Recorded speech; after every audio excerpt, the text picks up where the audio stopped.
Hello mga kadadalabs, good morning, good afternoon, good evening po sa inyong lahat. Nasasarapan po ako sa aking sati na ginawa at sa aking barbecue. At ngayon, gusto ko i-share sa inyo, magbe-breakfast mukbang tayo. Tingnan niyo mga kadadalabs. Oh. Ang barbecue ko ay niluto ko lang sa kawali. But look at it, it looks very tasty. Now, ngayon, ang ating sati, sinawsaw ko dito, magmumukbang tayo.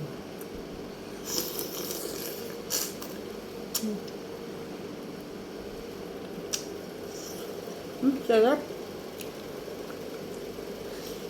Ang sauce.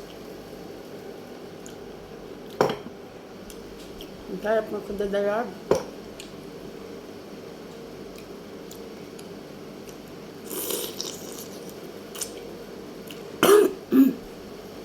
Sarap.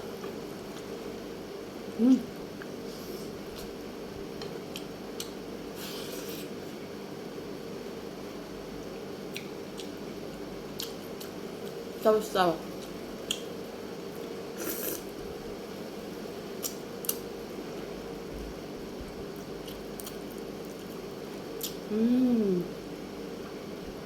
Nagugutom ako mga kadadalabs. Nag-crave ako ng sati. So, naubos pa ang gabang ng sati. Yan.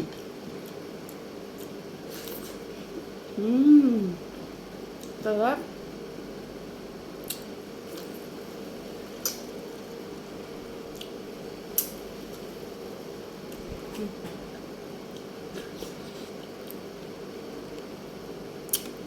Tama na muna mga kadadalabs. So hanggang dito na lang mga kadadalabs. Miss you, miss you.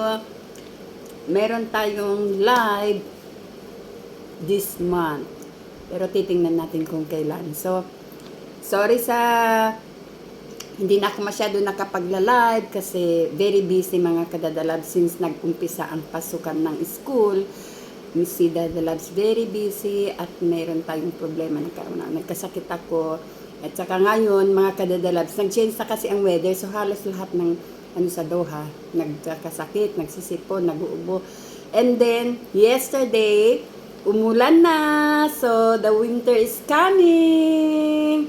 So, hanggang dito na lang mga kadadalabs. See you on, ewan ko kung kailan, but this month, sa ating live. Hanggang dito na lang. Maraming salamat. Sana nag-enjoy kayo sa aking short mukbang breakfast. I just want to share to you mga kadadalabs kasi pagkatapos ko nagluto, kumain ako.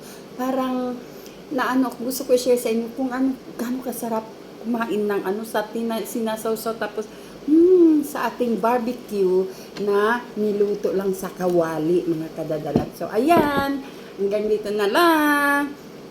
Bye! Have a blessed day everyone! Sa ang sulok ng mundo man kayo naroon, magandang umaga, araw, tanghali, hapon, gabi, at hating gabi sa inyong lahat. God bless everyone! Dadalans! Mwah!